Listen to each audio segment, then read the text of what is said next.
You're still tuning to Rapid TV, and this is Rapid Dawn. Of course, my name is Victor Ake. But of course, it is time for the big conversation, right? Where we get to discuss something that is on the top burner, something that affects all Nigerians, and maybe the world generally. But of course, here in Nigeria, it is on the top burner because a lot of persons have been talking about it. And we're going to dissect that information with you right here on Rapid on Rapid Television. All right. Victor already said that.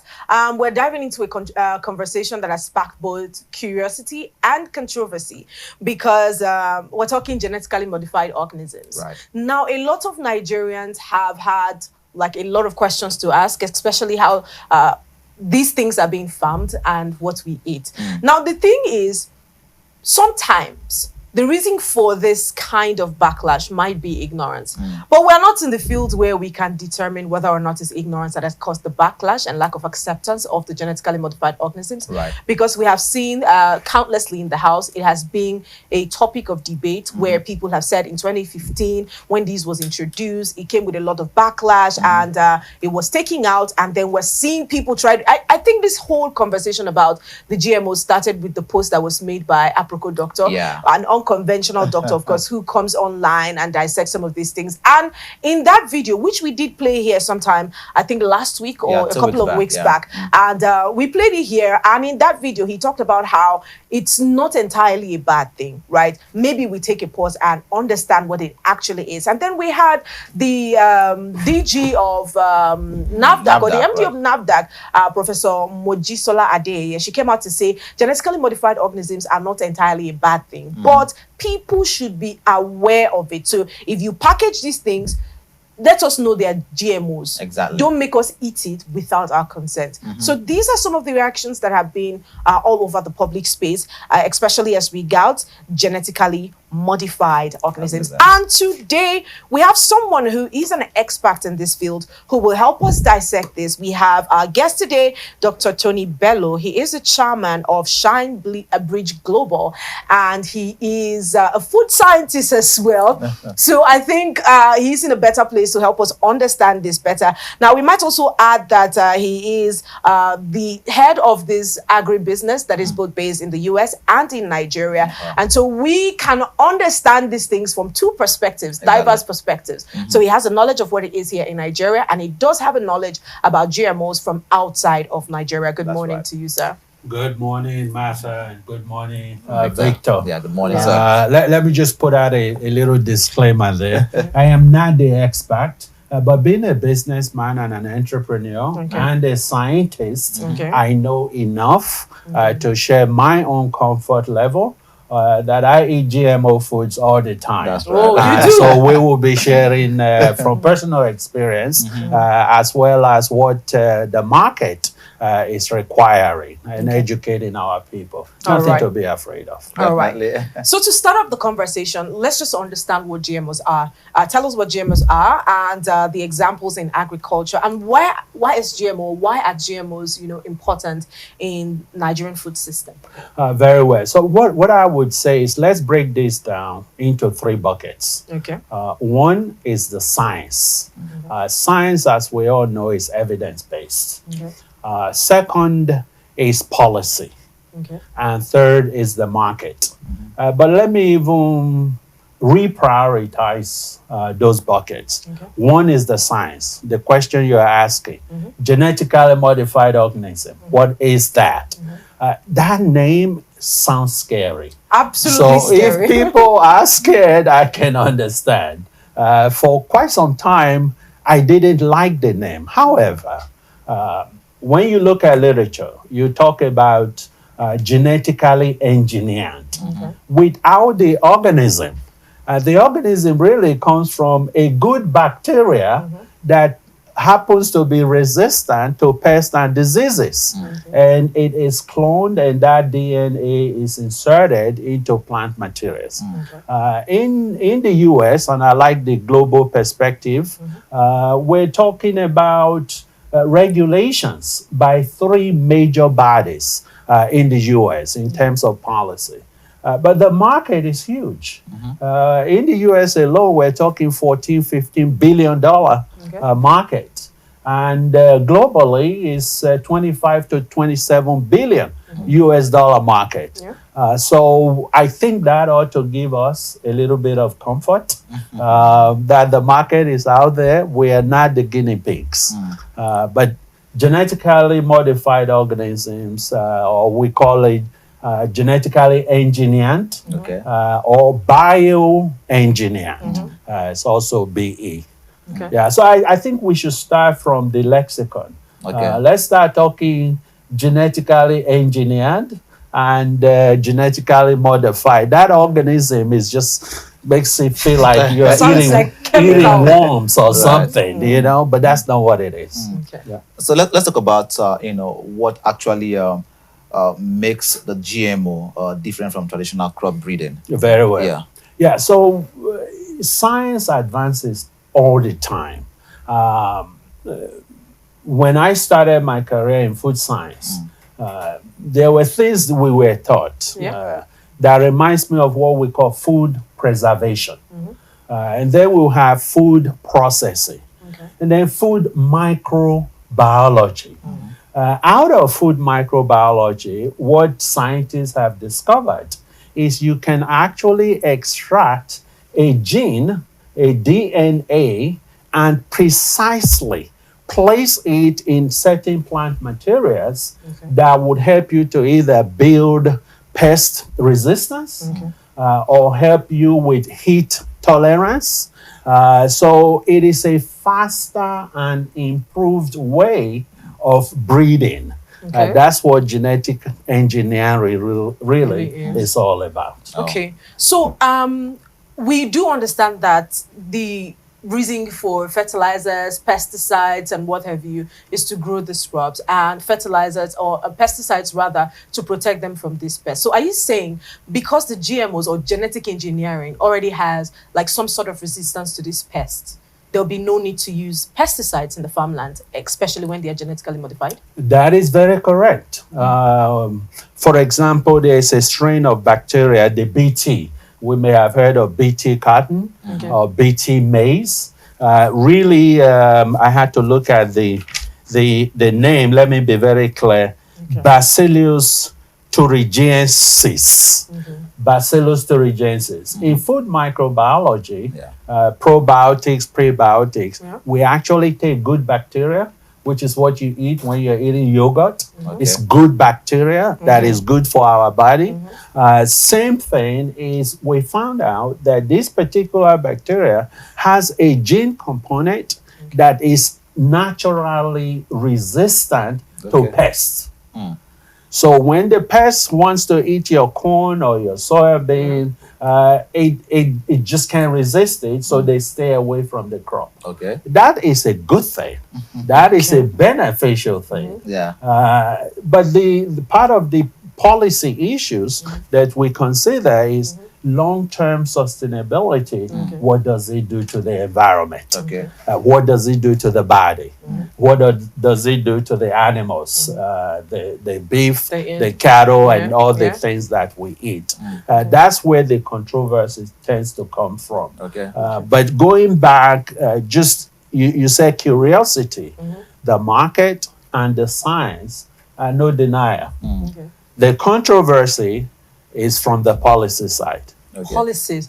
Okay, so while I understand that the controversy also stems from the policy, I'll give you a very practical example.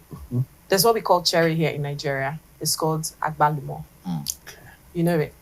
No cherry. Not sure. You but, know? yeah, Well, the Igbos call it odara. Udara. Okay. It's this fruit. You don't see it on trees just like that. There are certain parts of Nigeria that cultivate crops like this, Yes. fruits like this. I think it's predominantly in cities like Anambra. I think Anambra has a lot of that. Okay. Yes, they do. Now, these are seasonal fruits that a lot of Nigerians tend to eat. In fact, Nigerians look forward to the season where they can eat this fruit. Sure. Last year, from my personal observation, it usually would have a bitter-sweet taste. You know, it slaps, but it's still sort of sweet where people would love to have it anyways. Yeah. Now, something about the fruits that came up from last year's production or harvest, it is unusually big.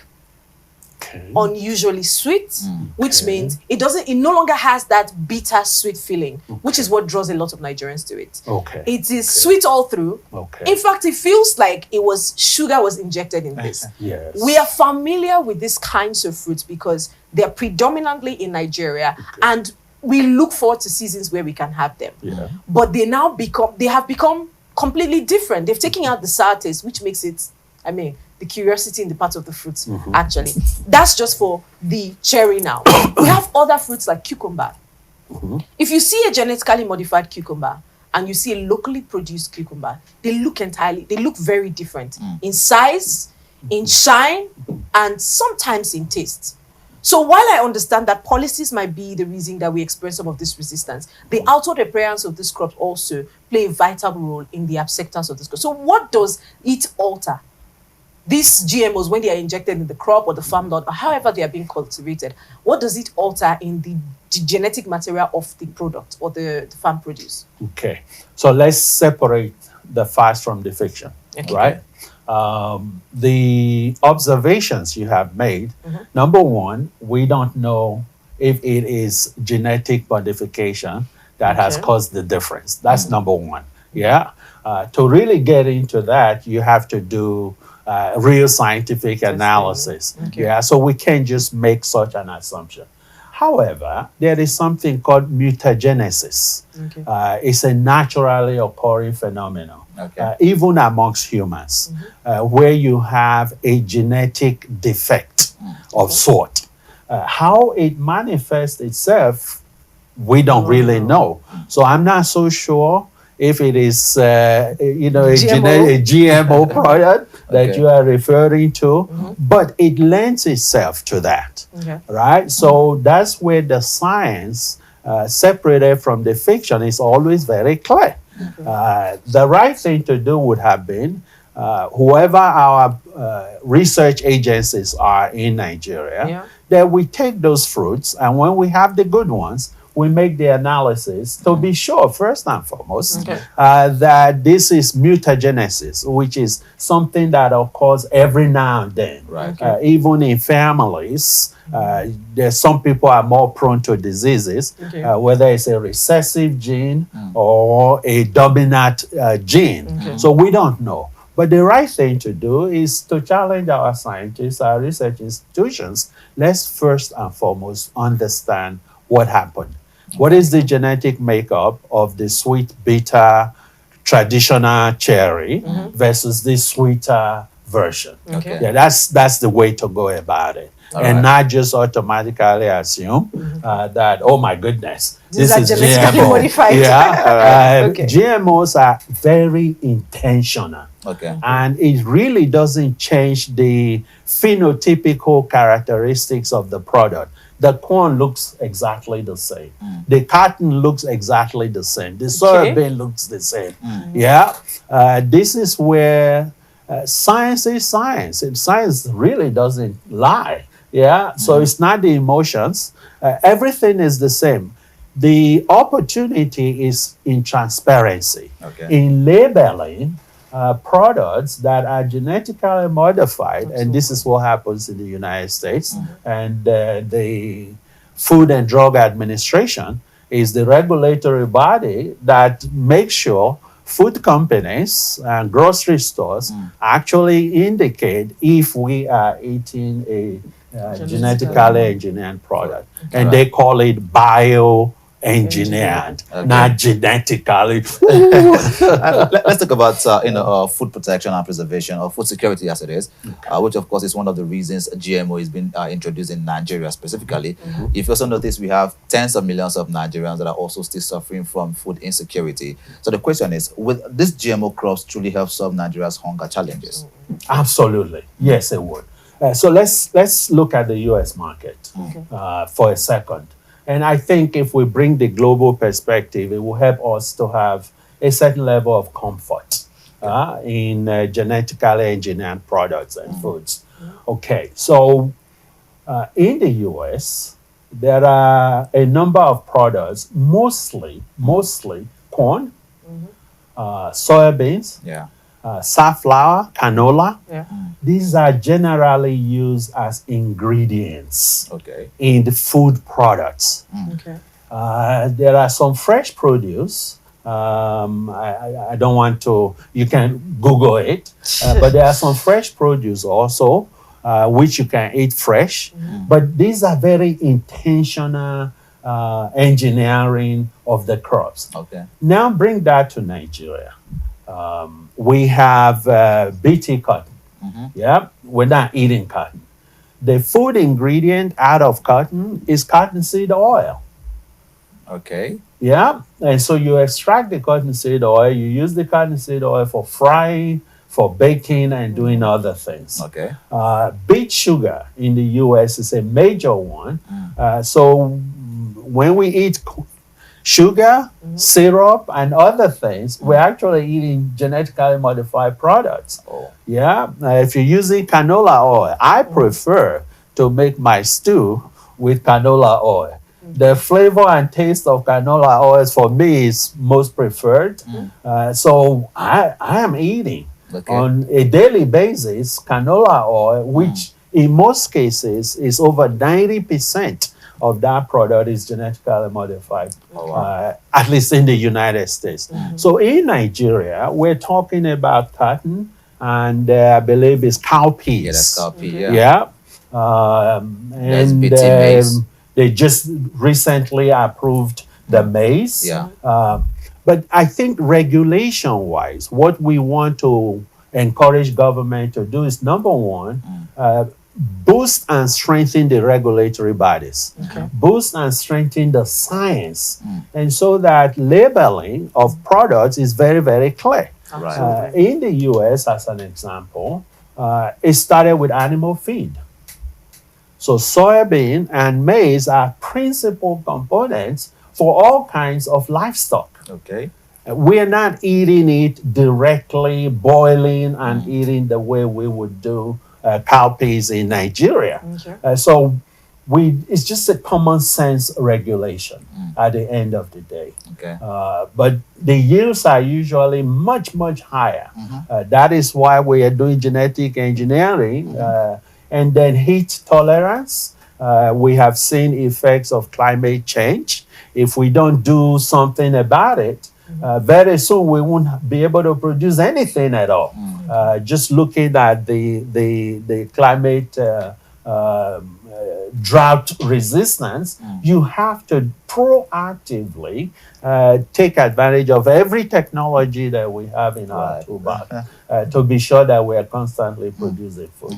All right. Now, about health concerns, there's been public health debates around allergenicity and toxicity and long-term safety of genetically modified organisms, but you say EGs. But there've been lots of debates about this. Can you comment a bit on that? Yes. Any food we eat, we have to always think about safety. Yeah. Even the foods we believe are safe, going back to college days, you take a whole course in food preservation. You take a whole course in food toxicity. Yeah, these are just naturally occurring. What we don't know yet is what happens to the human body if you are constantly eating genetically modified food products. We don't know what that is. So if we take the example of corn in the US, when we grow corn, it is one for animal feed, and you process the corn into cornstarch. So we have cornstarch all over the place. Nigeria needs 600 metric tons of starch import on an annual basis. That is genetically modified product. We separate it into corn oil. And so you see in the grocery stores, you go to any supermarket, you see corn oil, canola oil, peanut oil, at least the soy and the corn for the most part coming from the US. At least 85 to 90% of it is genetically engineered product. But do we drink it? Do we eat it every day as you are eating fresh produce? No, we don't. Are we eating corn the way we eat rice in Nigeria, where the toxicity or the safety issues become so critical? No, we're not there just yet. Okay. However, we have to be proactive Exactly. and be sure that common sense regulations and common sense policy is put in place to protect us from. So this brings me to the very next question, because if from your comments in the US, these things are not consumed on a daily basis, Correct. but in the traditional African home, Yes. there is constant consumption of corn. Yes. How is it processed? It's turned to corn powder and Yeah. it is used as swallow, pap, Yeah. which they drink alongside other traditional African dishes. So if these things genetically modified are not constantly consumed in the US, now under which verification is this being introduced in Nigeria? Yeah. Because of course the consumption rate for these things outside of Nigeria is totally different from the consumption rate here in Nigeria. So why? Because I mean, some of the controversies that has come up from this conversation is the fact that GMOs are being imposed in Nigeria, and Nigeria is an entirely different place. Environment. People are an entirely different environment. So the resistance comes from things like this. If your humans have not eaten it, how then can you exactly say that these things are safe for consumption here in Nigeria for people that live solely on foods like this? Okay. So in food regulation, Okay. there is something we call GRAS, generally regarded as safe. Okay. Yeah. Everything you eat, there's high risk. Everything. Okay. Everything. But there are products that are called generally regarded as safe. Okay. In terms of bioengineered products, is it a higher risk in terms of food safety than others? The answer is no, categorically no. The question then is, how does government introduce genetically engineered products? So let's go back to the example that from the US. It is mostly for animal feed to start off with. So if we are talking ranching, if we are talking livestock in Nigeria today, most of our corn and soybean goes into the animal feed. Okay. Most of it. But you know, I'm coming. Okay. I'm coming. In terms of processed products. Okay. So common sense would suggest or indicate that one way, not every way, but one way is you introduce your genetically engineered corn and soybean for livestock feed. Okay. That makes sense. Yeah, it's one simple common sense way of bringing this in. While you protect the rest of the population from bringing in a critical mass where people are boiling corn that is genetically engineered, because we don't know what those effects would be. Truly. There are clinical studies, even in the drugs. Before you introduce any drug, there are clinical studies with mice and rats and what have you. We can do exactly the same science and give ourselves a little bit of time. So again, in general, things are safe. I mean, we need to know that. The concern, and I bear witness to the concerns of our people, I am also concerned. If I don't know that this corn or maize is genetically engineered and I choose to boil it, I mean, I did that when I was a kid. That's all we fed on. And then all of a sudden, you start seeing issues that never existed before. Yeah, people have the right to be concerned. Of course. But government should address it through policies and Yeah. regulations. Let's talk about biosafety, because we're still talking about health here. Now, one of the things we're looking out for, which you've mentioned a few of the safety measures as it is, but how robust is Nigeria's biosafety? Is it up to international standard? That's a very, very good question, Victor. As I researched this subject, knowing that I'll be on this show today, I just thought about something. What would be the budget allocation for USDA, United States Department of Agriculture, Yeah. who regulates all fresh produce in the US. Dairy, meat, fresh fruits, and vegetables. What would be the budget for the Food and Drug Administration in the United States that regulates processed foods? And what would be the budget of the Drug Administration side of things? USDA, I think there was a third one, I don't remember. But then I compare it to Nigeria, right? Yeah. So we're talking about NAFTA today. Yes. We're talking about the National Biosafety Yeah. Management, Yeah. National Biosafety Management Agency. MBMA. What kind of budget? What kind of human capital do we have for those? So when you talk regulation, just for a second, think about how much money the United States is spending on food regulations. And then think about our budget for such. We would be deceiving ourselves if we thought that we have this a similar capacity to do what the question is, are we up to standard? How can we be up to standard? Well, this sort of explains the resistance, but we'll go on a very short break because we are way past the half the hour. Sure. We'll go on a very short break, and when we get back, we'll kick up with this conversation. It's not going anywhere.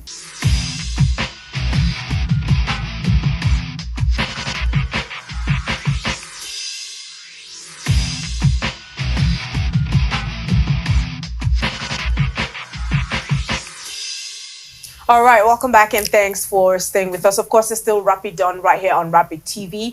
And we have been hanging out with Dr. Tony Bello. He is the chairman of Shine Bridge Global and a food scientist. And he's been helping us dissect everything about the GMOs, although he doesn't like to call it GMOs, but still GMOs. Now, you said something right before we went out on break, and you talked about the budget of the NMBA and how robust the budget is, and other agencies that are responsible for critically analyzing the safety of these foods before they're actually consumed by people in the US.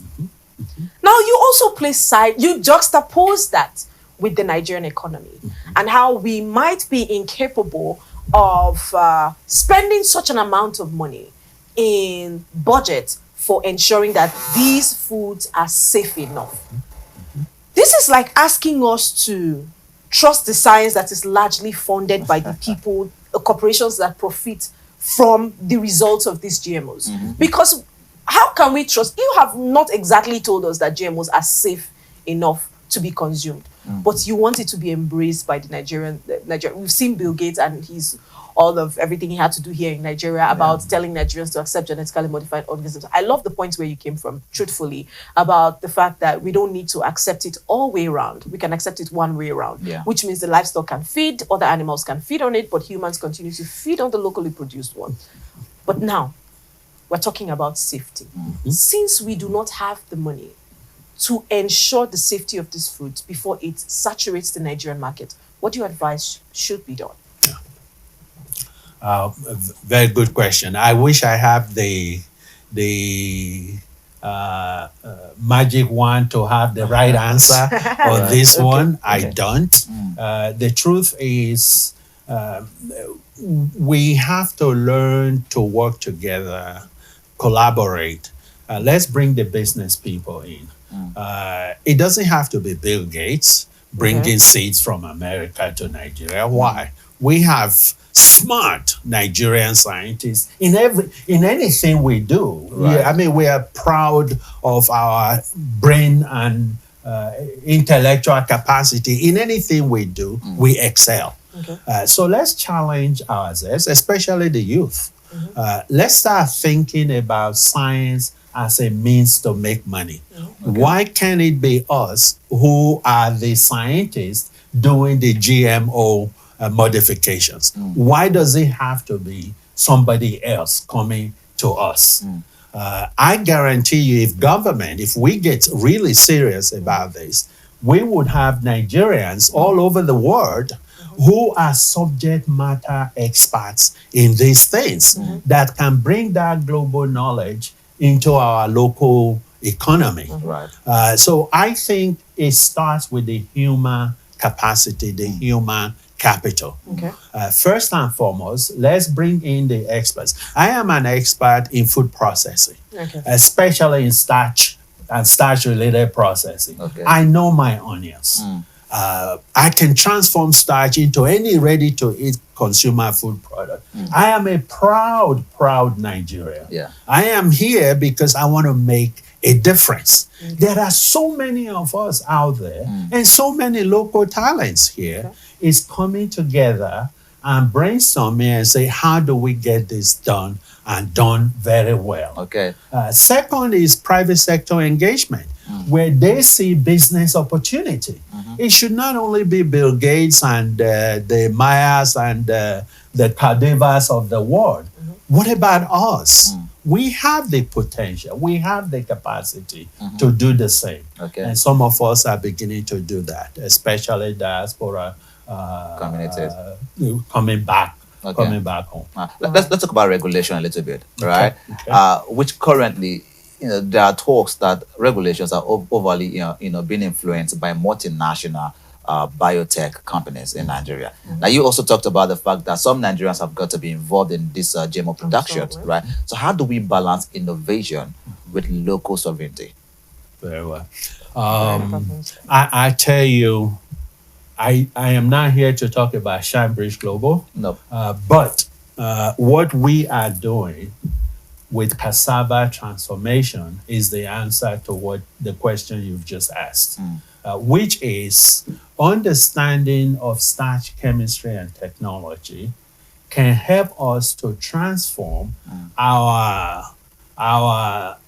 poor man, quote unquote, poor man food into ready-to-eat consumer packaged goods. And Okay. it comes through science. And so we first and foremost have to embrace the science. And not so much on genetically modified organisms. Cassava is 100% GMO free, But it's being processed. just as an example. So what kinds of investments can we make on cassava where that becomes wheat processing to boost the economy for national sovereignty? Okay.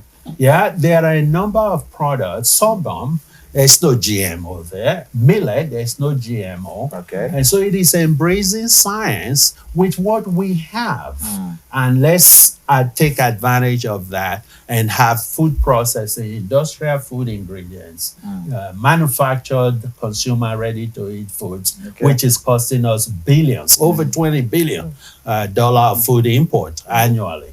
That should not be so. Okay. Okay. So, let's talk a bit about the resistance that we have experienced again. Because if we don't solve the problem of the resistance, do you believe that the biggest threat from GMO is in their biology or in their monopolies? Because you have made mention of the fact that it doesn't have to just be Bill Gates.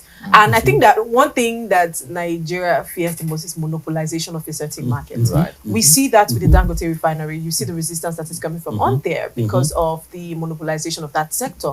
And many other sectors, we have been calling for the privatization of the power sector. And still we have resistance there. And then GMO, we see this resistance. Do you think it's about the monopoly biology of the GMOs or it's about the monopoly? Well, none of the above. None? None of them. And I would have thought one. Okay, let me let's put hear. it this way. Okay. Yeah. Is the elephant in the room situation. Okay. It is what the politicians will call stomach Infrastructure. infrastructure. That is the challenge. It's not so much of the biology. Okay. It's not so much of the monopoly. It is more about our mindset, where we think about us and us alone. Me and me and me alone. And so how do we address the elephant, the big elephant in the room, is the real question there. Okay. Monopoly-wise, and as Africans, we're extremely proud of our richest African man who's Absolutely. Nigerian. Yeah. We're very, very proud of him. What about Mr. Victor partnering with Tony Bello and Miss Martha partnering and saying, you know what, enough is enough. We are going to put our talent into cassava transformation for the world. We're not just going to feed Nigeria alone. We would feed Africa and we will feed the world with our innovation in the cassava staple, Okay. in the millet staple. That is where empowerment comes from. And what is beautiful here today is I'm a boomer, but I'm sitting with millennial and Gen Zs here. Right. And that intergenerational collaboration and partnership for me is going to be the game changer. We are bringing our intellectual capital together and we are bringing in our network and experience together. But let's look for the simple things first. Okay. And let's take care of those. Let's build those monopolies. Yeah, let it be that it's Nigerian cassava everybody else is eating in the world. Well, that's not a bad thing. And let the competitors come in and outdo us. Okay. Yeah. Let's talk about the way forward now, basically. Absolutely. Yes. Because the GMO thing, in as much as it has its own resistance, some Nigerians are still accepting it as it is. But if GMOs are to be part of Nigeria's future, what safeguards or initiatives are absolutely essential for us to look forward to? We really, and thank you so much. We go back to the three buckets we mentioned, All right. In terms of curiosity, let us be more knowledgeable about the science and the market opportunities. Yeah, there's money to be made in everything we are doing in life today. As a boomer, internet didn't come into my life until 1993. Okay. I mean, just 1993. I already earned my doctorate degree Wow. by 1993. It's 1989. But today, everything I do, including artificial intelligence, OpenAI, ChatGPT, and what have you, we are taking advantage of what has happened in the digital age. Yeah? So let's understand that from a science point of view.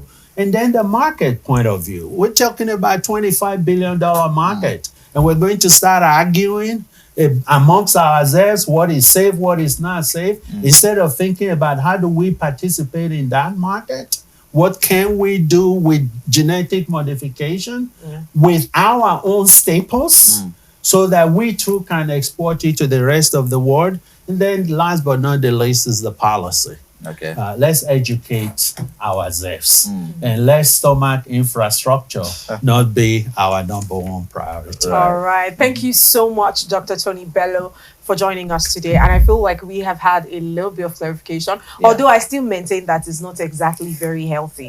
More studies need to be done on that. But thank you so much for your time and for helping us dissect the topic. Yeah. My pleasure. Thank Thank you so you so much, much, sir. Victor. Thank All you. right, Thank you, people. my friend. In case you missed it, Dr. Tony Bello is the chairman of Shine Bridge Global and a food scientist as well. And of course, is in the agribusiness, actively in the agribusiness. But yeah, we cut it off from there now. And me and my guy back to the studio. That's right. It's been an amazing conversation, don't you think? Oh, it has, for real, it has. Truly, the clarity when it comes to GMO is something that we've been looking forward to talking about. Absolutely. And yes, now we know that once there is a lot of investment done there in scientifically, we get to know that it can be eaten or not. And just like Dr. Tony said, right, these GMOs can first be given to livestock, Absolutely. right, as a test. Now it's been tested, we know how safe it is. Then we can begin to now extend it to humans to begin to feed on it as it is.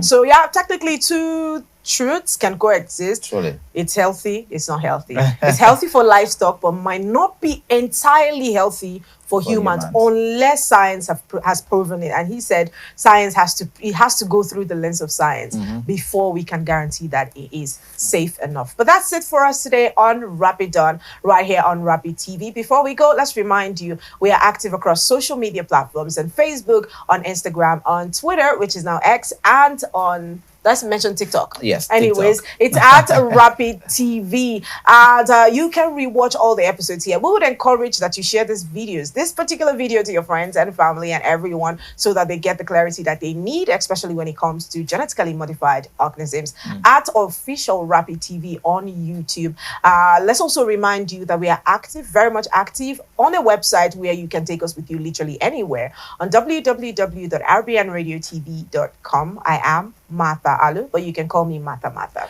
And I'm Victor Ake. See you tomorrow. See you tomorrow.